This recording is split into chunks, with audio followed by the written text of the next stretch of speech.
A gente já falou sobre o movimento das peças. A gente já falou sobre o cheque e o checkmate, qual a diferença entre os dois, né? Na hora do cheque, o rei ele ainda consegue fugir. E na hora do checkmate, ele não tem mais para onde escapar. Acabou o jogo, né?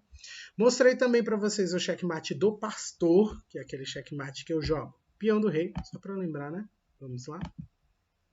Depois eu jogo o bispo. Depois eu jogo a dama ou até o final ou duas casas. Vou jogar duas casas aqui, por exemplo. E se o meu colega não defender esse peão, se ele jogar outra coisa que não protege aqui, eu simplesmente venho com minha dama, capturo e checkmate do vovô. Ou checkmate do pastor. E ainda foi com um elefantinho ali de ajuda, né? E além disso, eu estava falando também sobre captura, bloqueio e fuga, CBF. Toda vez que nosso rei está em perigo, eu tenho que pensar nisso. Posso capturar?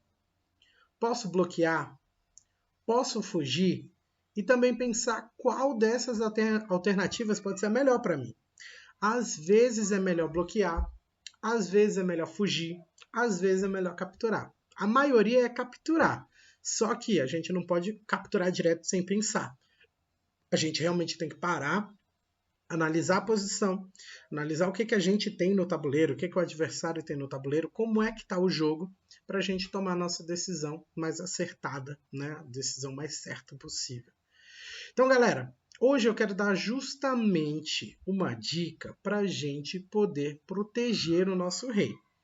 Quem estava aqui o ano passado vai lembrar de uma jogada chamada rock. Rock para a gente fazer, a gente pega uma guitarra, coloca em cima do tabuleiro e... Não, não é assim. Não. Como é que a gente faz o rock? Quem lembra? Então vamos lá, colocando os neurônios para funcionar, claro que eu vou ajudar, né? Aqui tem gente que também nunca viu rock na vida, não vai saber o que é, vai falar, nossa, o tio tá ficando doido, tá misturando aula de música com xadrez. Não, calma. O rock ele existe de verdade. Por quê? Presta atenção. Quando a gente começa o jogo, a gente sabe que existem jogadas melhores do que as outras. Se eu jogo o peão do rei, eu sei que isso é muito melhor do que jogar o peão da torre. Se eu jogo o peão da torre, eu libero só uma peça. Só a torre, ela pode sair em linha reta aqui, depois para o lado. Se eu jogo o peão do rei, eu liberei o bispo, que agora pode sair, a dama, que agora pode sair, o rei, o cavalo ganha uma nova casa, ó. Pocotó, 4 peças. 4 peças contra uma. Então é óbvio que o peão do rei ele é muito melhor.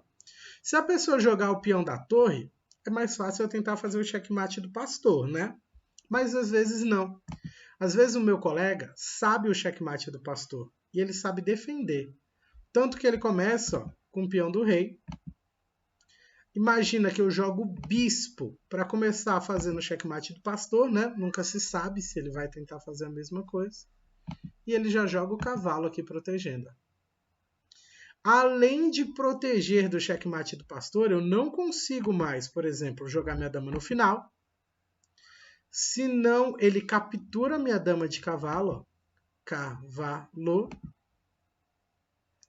E da mesma maneira, eu não posso jogar a dama só 2 casas. Ó. Se eu jogar ela só 2 casas, eu até posso, mas não vai ser uma jogada eficiente. Porque agora o cavalo dele está na frente, eu não vou poder capturar, não vou poder fazer nada. Beleza? Não tenho como passar. Mas tem um detalhe. Normalmente, quando a pessoa faz esse tipo de jogada, é porque ela sabe que você está tentando fazer o checkmate do pastor, né? E uma resposta interessante pode ser, por exemplo, jogar um cavalo, primeiro protegendo esse peão. Imagina que ele joga o cavalo também. Ou mesmo ele joga o bispo também. E agora eu vou tirar o meu cavalo também para o centro e vamos fazer um jogo simétrico aqui, ó, igualzinho. Ele vai sair com o bispo também. Por que eu queria fazer esse jogo igualzinho para vocês? Aqui as brancas só fizeram jogadas boas e as pretas só fizeram jogadas boas. Tiraram os 2 cavalos para o centro do tabuleiro, jogaram o bispo aqui ameaçando o peãozinho e dominando parte do centro, e as brancas fizeram exatamente a mesma coisa. Mas os dois provavelmente estão procurando um detalhe. Eles estão procurando fazer o roque. O roque eu faço quando não tem ninguém entre o rei e a minha torre. Tirei o cavalo, tirei o bispo. Ele é uma jogada especial de defesa. Ele é a única jogada onde o rei anda 2 casas. Mas Ti, você ensinou que o rei só anda uma. Sim, normalmente ele só anda uma. Só no roque que ele consegue andar 2 de uma vez só. Porque é uma jogada especial. O rei ele anda 2 para o lado e a torre passa para o outro lado, na mesma jogada. Em uma jogada só, eu estou quebrando várias regras do xadrez, porque essa é uma jogada especial de defesa. Eu jogo o rei 2, a torre passa por cima do rei e vai para o outro lado. Olha isso. Peguei o rei, andei 2 para o lado. E a torre passa para o outro lado. Roque. Esse dorminhoco aqui vai fazer a mesma coisa. 1, 2. A torre passa e o rei anda 2 casas. Essa é uma jogada que ela tem várias regras para acontecer. Então, por isso que ela é uma jogada especial. Primeiro, não pode ter ninguém entre o rei e a torre. Ninguém. Tem que estar esse espaço vazio. O rei ele não pode passar por uma casa em perigo. Se esse fosse um bispo branco, ameaçando aqui, ele não pode fazer uma falta rapidinho e terminar o roque. Do mesmo jeito, se não existisse esse peão, ele não ia poder fazer o roque, porque senão ele ia ficar ameaçado pelo bispo. O bispo ia ameaçar tudo direto aqui. Eu também não posso fazer o roque quando eu estou com o rei em perigo. Se eu já estou em xeque, se eu já estou em perigo, não posso fazer o roque agora, porque provavelmente eu demorei a fazer o roque. O roque é bom você fazer logo no começo do jogo, o mais rápido que você puder. Então, se eu já mexi o rei, por exemplo, não posso mais fazer o roque. Se eu já mexi essa torre, não posso fazer o roque com essa torre. Tem que tentar fazer com a torre que está lá do outro lado. Do mesmo jeito, andando 2 com o rei e a torre passa para o outro lado. Esse é o roque grande desse lado e aqui a gente chama de roque pequeno. E uma regra que é nova, que vocês precisam estar atentos. Eu não posso fazer o roque utilizando as 2 mãos. Antigamente, todo mundo pegava o rei com essa mão, pegava a torre com essa mão e pá, fazia o roque, usando as 2 mãos. Não posso mais fazer isso. O roque eu tenho que fazer usando uma mão só. Coloca uma mão para trás mesmo, pega o rei com uma mão e anda 2. 1, 2. Pega a torre com a mesma mão e faz o roque. Passa a torre para o outro lado e aí o roque está feito. Por exemplo, peguei 1, 2, depois eu pego a torre e passo ela para cá, com a mesma mão que eu estou usando, beleza?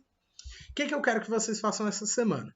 Eu quero justamente que vocês treinem fazer o roque. Quando começar o jogo de vocês, já tenta fazer o roque o mais rápido possível. Os melhores jogadores do mundo, os maiores grandes mestres do mundo, eles sempre fazem o roque em todas as partidas deles. Magnus Carlsen, não é Magnus Carlsen, viu? Presta atenção. Magnus Carlsen, ele é o melhor jogador de xadrez do mundo, ele é norueguês, ele mora lá na Noruega. E ele sempre faz o roque em todos os jogos dele. Ele sabe que essa é uma jogada ótima. E ainda tem alguns grandes mestres que erram esse tipo de jogada. O que eu quero que vocês façam agora? No jogo de vocês, tentem fazer o roque, beleza? Eu vou confirmar depois se vocês conseguiram. Manda aí nos comentários o que tá fácil, o que tá difícil, dicas, tudo mais pra gente continuar em contato aí, beleza? Tô morrendo de saudade. Forte abraço. Nos vemos muito em breve. Continuem treinando, continuem aprendendo, continuem se divertindo. Beijo, beijo. Tchau, tchau, galera!